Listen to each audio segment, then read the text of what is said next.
Hello दोस्तों, welcome to crime tracker channel. दोस्तों, आज हम बात करने वाले हैं इतिहास में घटित कुछ बहुत ही बड़ी सुनामियों के बारे में, जिन्हें बहुत ही कम लोग जानते हैं। आपसे गुजारिश है कि इस वीडियो को आप अंत तक देखें। तो चलिए शुरू करते हैं। दोस्तों, 1 नवंबर 1755 को लिस्बन में 6.5 तीव्रता का भूकंप आया, जो जर्मनी तक महसूस किया गया। लिस्बन में इमारतें हिलने लगी। ऐसा लगभग 1 घंटे तक चला। इन 1 घंटों में समुद्र की लहरें 19 फीट से लेकर 50 फीट तक उठने लगी। ये लहरें इतनी भयानक थी कि स्पेन, मोरक्को की तट रेखाओं से टकरा रही थी। इस हादसे में लगभग 50,000 से अधिक लोगों की जान चली गई। इसमें सबसे ज्यादा नुकसान पुर्तगाल का हुआ। पुर्तगाल की जीडीपी उस वक्त 48% गिर गई थी। दोस्तों, 13 अगस्त 1868 गुरुवार की दोपहर पेरू और चिली की सीमाओं के पास रहने वाले लोगों को 8.5 तीव्रता के भूकंप के झटके महसूस हुए, जिसके कारण वहां से लगभग बहुत से लोग दूसरे शहर में शिफ्ट हो गए। वहीं समुद्र के पास रहने वाले कुछ लोगों ने देखा कि समुद्र का पानी बहुत ज्यादा बढ़ और घट रहा है। तभी समुद्र तट से लगभग 1 मील तक समुद्र खाली हो गया। लोगों को जरा भी अनुमान नहीं था कि आखिर ये क्या हो रहा है।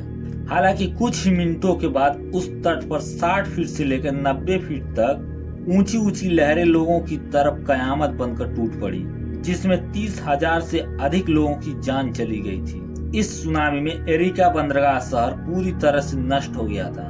वहीं अमेरिका के 2 जहाज, जिसमें लगभग $2 मिलियन के सामान थे, वो जहाज सहित समुद्र में डूब गए। दोस्तों, 27 अगस्त 1883 को इंडोनेशियाई द्वीप में मौजूद क्रेकटाउ ज्वालामुखी फट गया। इस ज्वालामुखी के फटने से जो कंपन पैदा हुई थी, जिसके कारण समुद्र के तट पर बसे गांवों को काफी नुकसान हुआ। जावा में 2700 लोगों की आबादी वाला मेराक शहर पूरी तरह से बर्बाद हो गया। दोस्तों, 26 दिसंबर 2004 को कौन भूल सकता है। इस सुनामी ने भारत ही नहीं बल्कि कई छोटे छोटे देश जैसे श्रीलंका, मालदीव, थाईलैंड, इंडोनेशिया, इन सब देशों को मिलाकर लगभग 2,25,000 लोगों की जान चली गई। हालांकि इंडोनेशियाई अधिकारियों का दावा था कि केवल इंडोनेशिया में ही 2 लाख लोगों से अधिक लोगों की जान चली गई। दोस्तों, इस सुनामी में श्रीलंका पूरी तरह से बर्बाद हुआ था।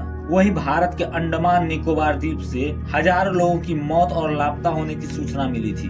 दोस्तों, इस सुनामी की लहरों की बात करें तो ये लहरें 30 फीट ऊंची थी और साथ में ही 9.1 तीव्रता का भीषण भूकंप आया था, जिससे लाखों लोग मौत के आगोश में समा गए। यकीनन ये इतिहास की सबसे बड़ी प्राकृतिक आपदा थी।